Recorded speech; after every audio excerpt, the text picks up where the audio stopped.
Network media types in the copper realm. When it comes to cabling your network environment, the cable types that you use really fall into two categories: copper cabling and fiber cabling. Now remember, the whole purpose of a network is to send zeros and ones across the environment. It's that simple. We have a computer over here talking to a server or a website or whatever the case is over some kind of cabling. Now there's nothing magical about that cable. It's not like Google is somehow able to squeeze a web page onto that cable and it travels. You see this little lump like a snake swallowing a mouse coming down the cable to the computer, and poof, there it is. It appears in your web browser. There's Google. Instead, the server and the computer translates everything that they're doing to ones and zeros, ons and off. So copper cabling uses the properties of electricity. You're sending electricity or you're not, to signal whether it's sending a 0 or a 1. Fiber optic cabling uses the properties of light. You're either sending light or you're not sending light. And that signals a 0 or a 1. Oh, and there's one more media type that's not really a media, at least that you can touch, and that's wireless. It uses the properties of radio waves to signal zeros and ones. I say all that just to remind you that even with all the gloss and complexity of our modern IT environments, we're really doing the same thing as we used to do when we wrote programs using punch cards. So many decades ago, we just do it a lot faster and feel a lot better about ourselves. We're so smart. So most likely in your network environment, the number one cable that you're going to use is some type of copper cabling. Now over the years, copper cabling has evolved through many different standards. You'll hear that as category 3, category 4, etc., etc., etc. The difference between those standards really is the number of twists in the wires that are inside of there. See, inside of copper cabling are 8 individual wires that make the connection work. By twisting those wires together, you actually create an electromagnetic resistance to interference. I don't know why I feel like the crazy guy on Back to the Future, Marty, anytime I say that. But it's just how it works. As you transmit electrical signals down a wire and spin that electrical signal around, it creates a level of resistance so that the signal can get there without getting messed up. Our modern world typically uses category 5E and category 6. Category 5E is capable of reaching speeds of 1,000 megabits per second, or more commonly 1 gigabit per second, whereas category 6 can actually go up to 10,000 megabits per second or 10 gigabits per second. There is a category 7, and who knows where we'll end up stopping on our category cabling. But what you'll find is most buildings that are built in decades past will have category 5E cabling. Most newer buildings will have category 6. And that's great. Both of those cables work fine for most of what we need.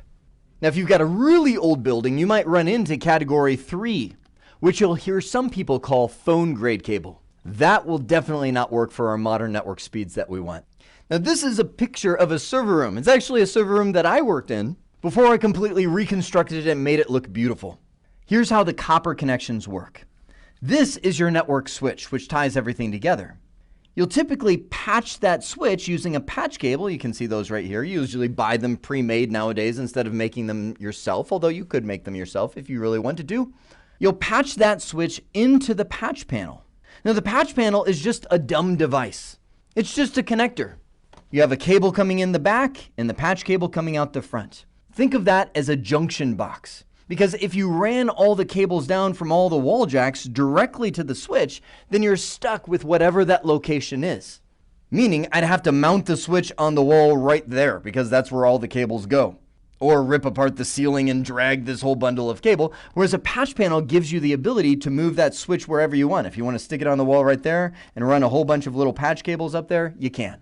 All of these come from a spool of cable. These usually come in 1,000-foot runs, and that's where you'll get up into the ceiling and run those cables to wherever you want inside of the building. Now, if you really want to get good at cabling, I would highly recommend you check out the IT Expert Installing Network Cabling and Devices series at CVT Nuggets.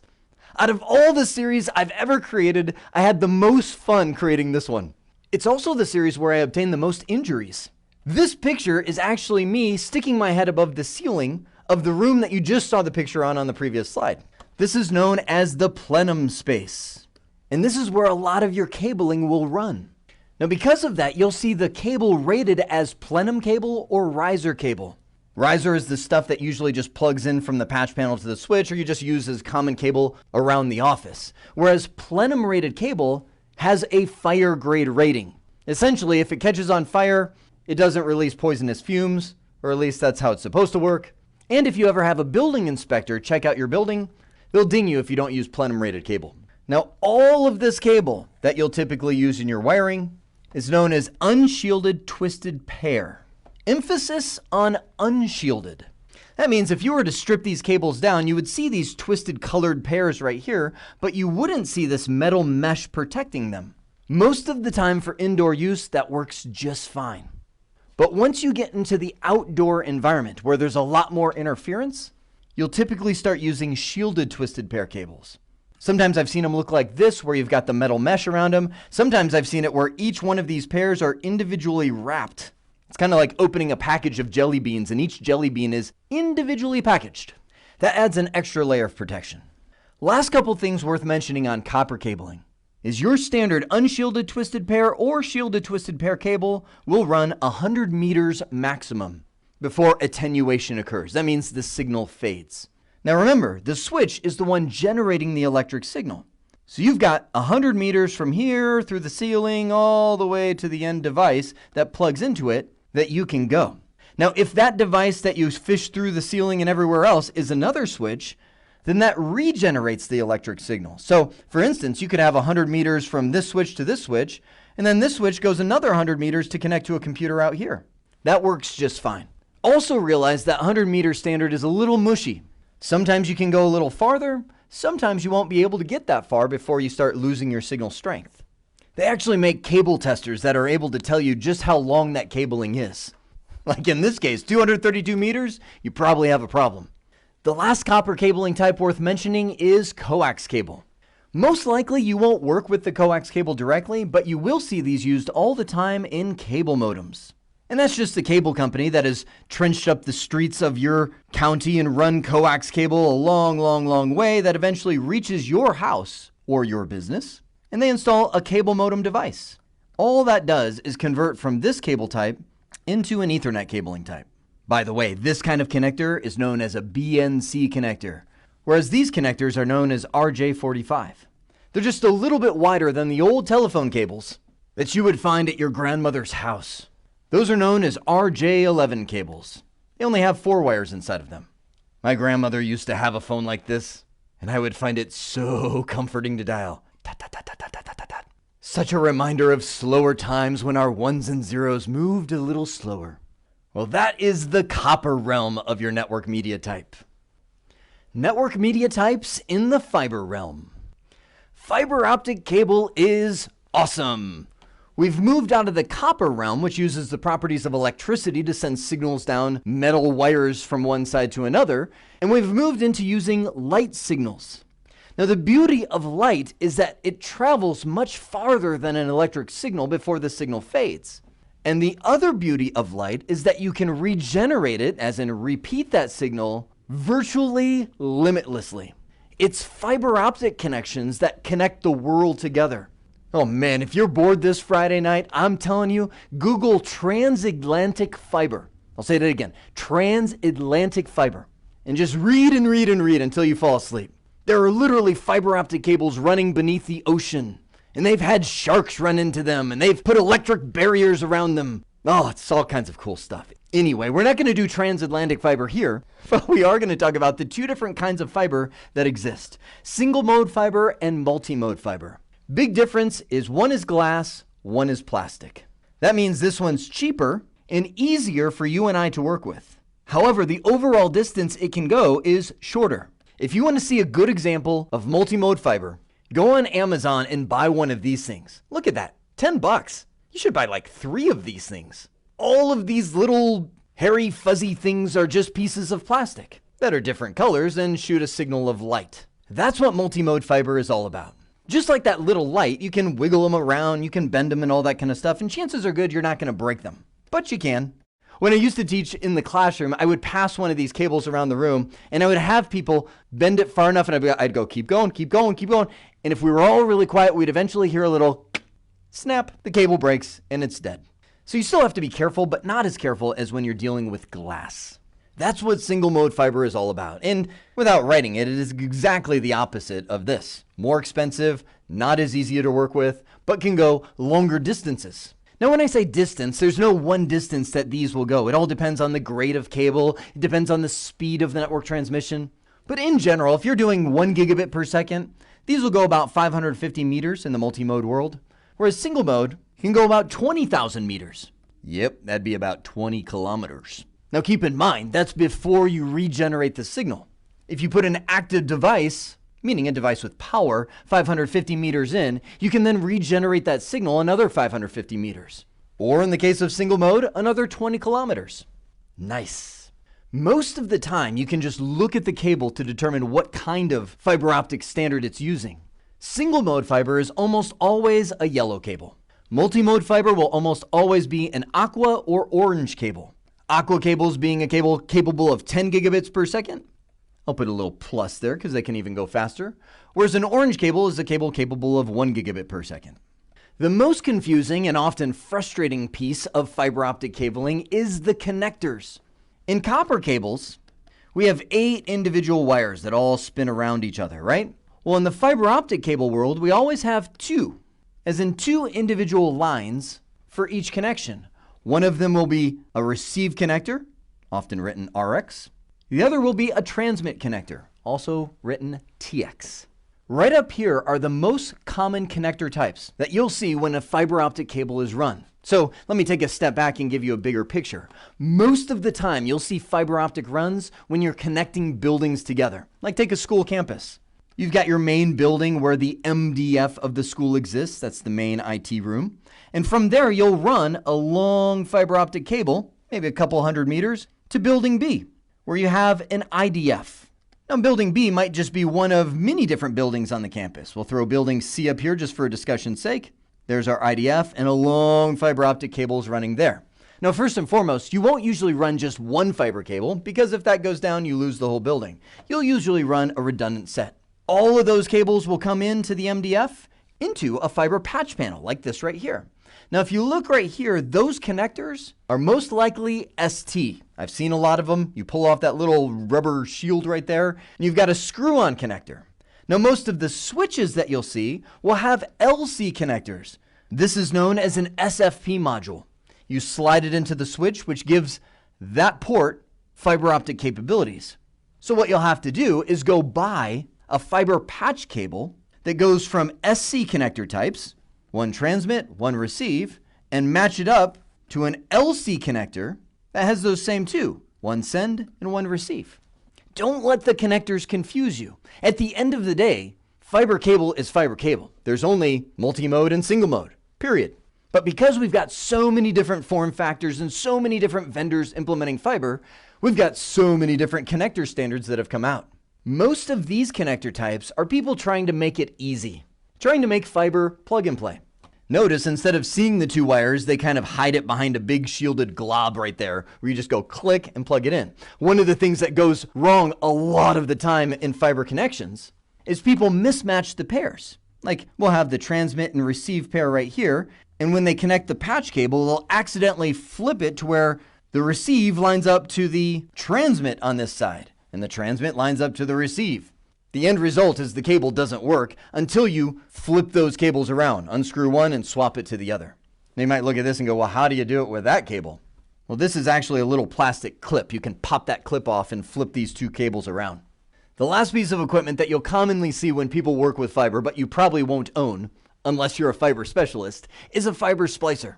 You might reach a point somewhere in the line as you're running this cable between buildings where the cable runs out and you have to have another piece that you run the rest of the way and connect it to the fiber patch panel in building B. That little gap has to be put together.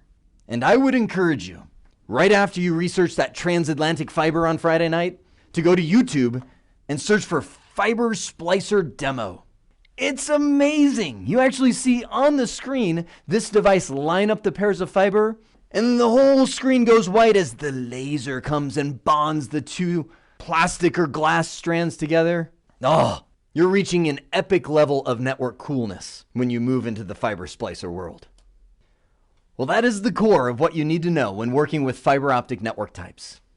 The whole idea of a network is to get everything connected together so that we can share resources. You can see from this picture right here, we've got some servers. It looks like they're public-facing servers, so they're serving content out to the internet. Well, those are connected into a switch, would have to go through a firewall, then a router, then out to the internet, and all the people out here that want to access that content on that server run across the network to get there. You can see down here, I've got a couple computers plugged in. I've got some servers connected into the network. This is the network environment. So behind that function is a whole series of cabling. Now, it may feel like, just by looking at our world today, that everything has gone wireless. You see these little access points right here broadcasting the network into the air so that our smartphones and our laptops and tablets and everything else can use that signal. And cell towers do the same thing. They just use different wireless technology to communicate that data. But behind the wireless world is this intense network of cabling that ties everything together. All wireless does is take what's on the cable and put it into the air.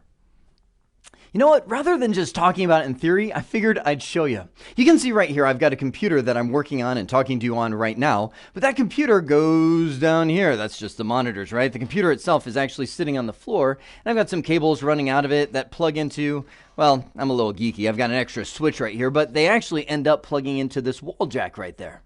And you know what? Behind that wall jack is some cable. Let's get crazy. Unscrew this guy right here. There we go. And if I pull this guy out, take a look. What do you see? Cabling. Matter of fact, that's Cat5e Ethernet cabling. Each one of them going into one of these connectors. Those are known as keystone jacks. The one on top lets us see it best of all. You can see that the cable comes in, there's 8 individual wires, and they actually fit into these little notches on that keystone jack, which then bridges it out this pretty little wall jack that we see on the wall. That's the cabling infrastructure that I'm talking about. Now, the wall jack that you just looked at is actually right here. This is my CBT Nuggets room. And this is a diagram of the office that I'm in. I actually drew this diagram back when I recorded the IT Expertise Cabling series. Now, we pulled that wall jack off of the wall and we saw that there was cables behind it. Now, where did those go? Well, they actually were fished up the drywall into the plenum space, the area above the office space, and fished all the way back here to the MDF. Let me walk there with you right now.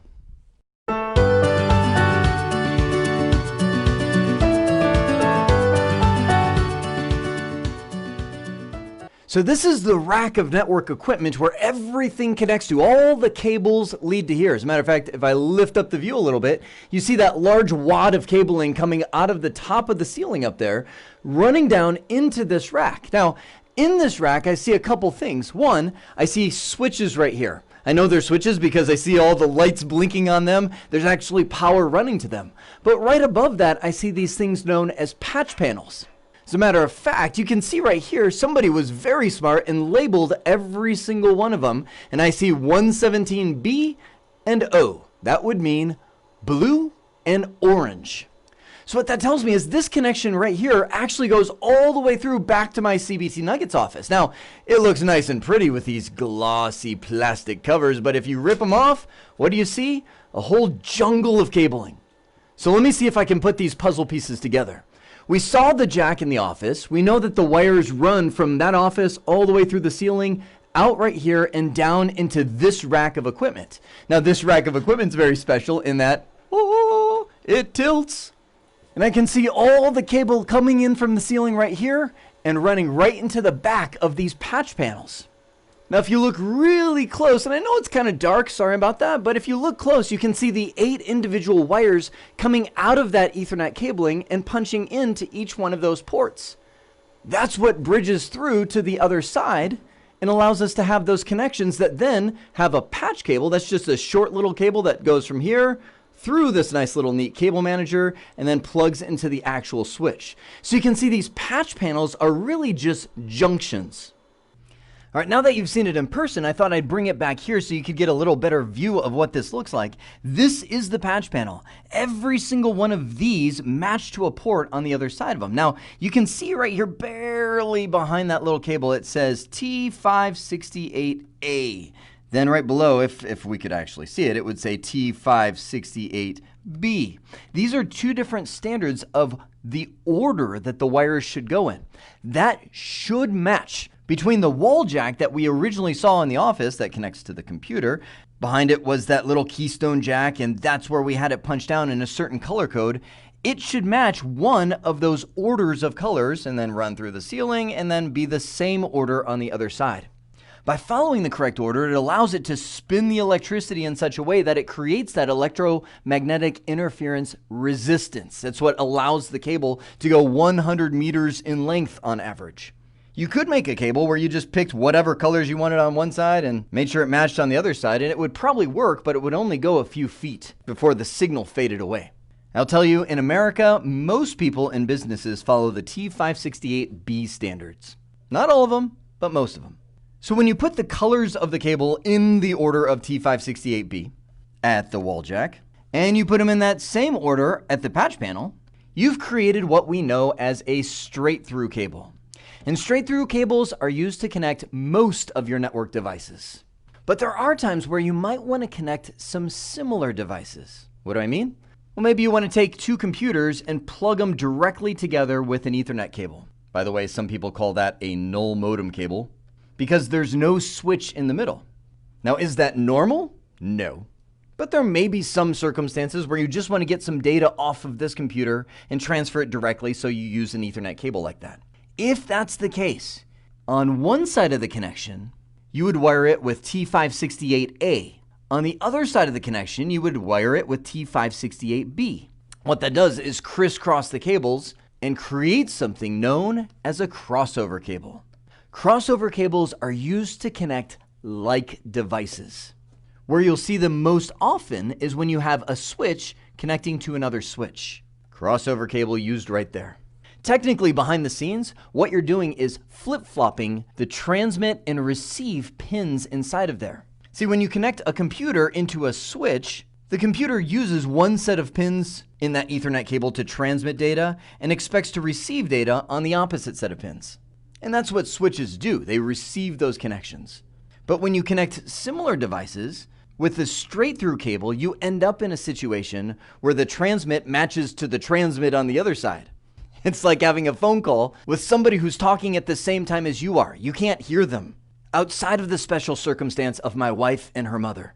I don't know how they do that. So what the crossover cable does is flip it to where the transmit matches up to the receive. And all that being said, a few years ago, something came out called Auto MDIX. That's a feature that most devices have nowadays that allow them to detect which pins are used on one side or the other to transmit or receive and kind of flip it in the software of the device rather than requiring you to use a straight-through or a crossover cable. So the whole idea of straight-through and crossover is slowly fading from the network world, but it's still something you'll want to know. And I should mention, I just wanted to show you a couple different styles of patch panels. I've been in some small businesses where I've seen these things. I call it the best of show. I love these little guys. They're so cute. But most larger businesses will have the 24-port patch panels, like I showed you in our rack of equipment. The second one on here just gets an honorable mention. The 66 and 110 block, which really are the same thing. The 110 is just a newer, cleaner version of the 66 block that supports more density, is a patch panel for phone systems. This is probably the neatest looking 66 block I've ever seen. Probably because it was glossed up for this photo and isn't actually used for anything. It's these things that make people scared of the IT room. They walk in and they go, "What's that?" It's a 66 block, which really is just a patch panel for phone systems. We don't use 66 blocks for our network wiring, but old digital phone systems, PBX systems, analog lines, those all feed into the 66 block and then do the same thing. Feed the cable through the wall to the actual wall jacks all around the business. These connections end up terminating, usually, into a PBX system. I think the only reason people bring them up when you talk about networks is because network technicians walk into the room and go, "What's that?" if you don't. Understanding network transceiver types. Where is my transceiver? It's not only the title of the slide, it's actually a quote that I've said many times over my career as a network engineer because I lose them all the time.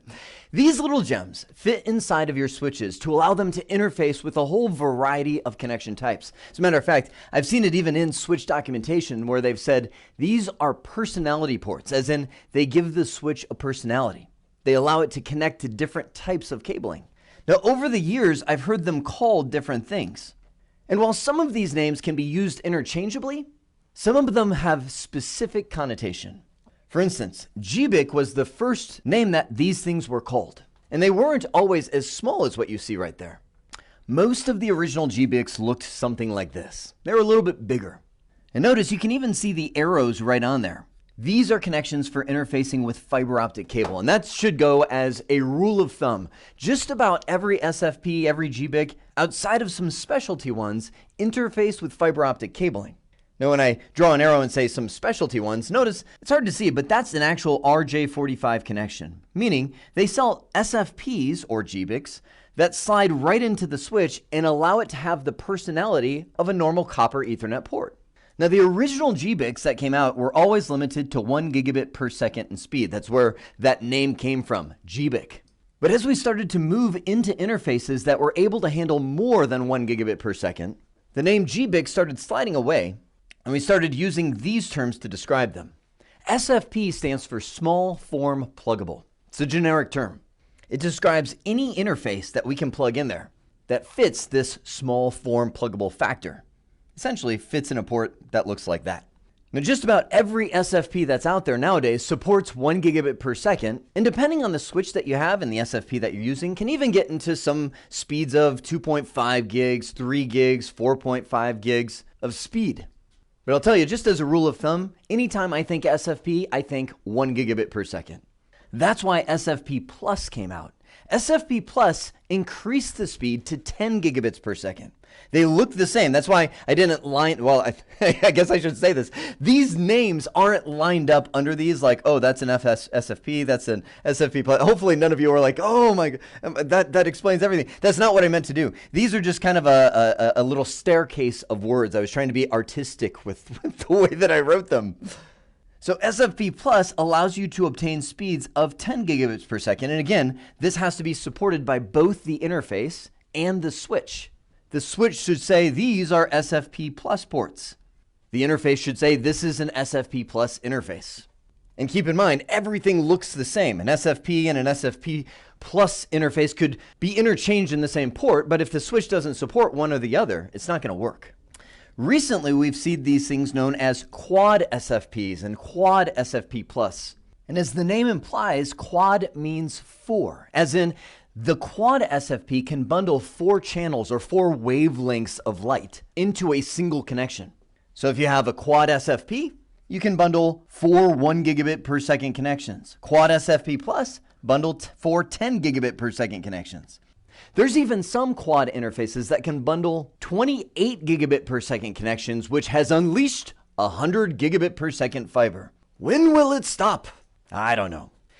So check this out. I've got one of my favorite switches here. This is a Cisco SG310P, which means these all do power over Ethernet. And over here on the, the right-hand side or so, are 2 different SFP ports. Now, first off, these are shared connections, and you're going to see this all the time on different switches, where they'll say you can either use Gig 9, which is a normal copper Ethernet port, or you can use this mini GBIC port, one or the other, not both at the same time.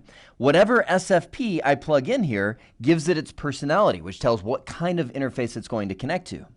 Now, it just so happens that I have an SFP right here. It is a TrendNet SFP multimode LC module. Now, you won't see this on any exam, but they do have generic and not so generic interfaces.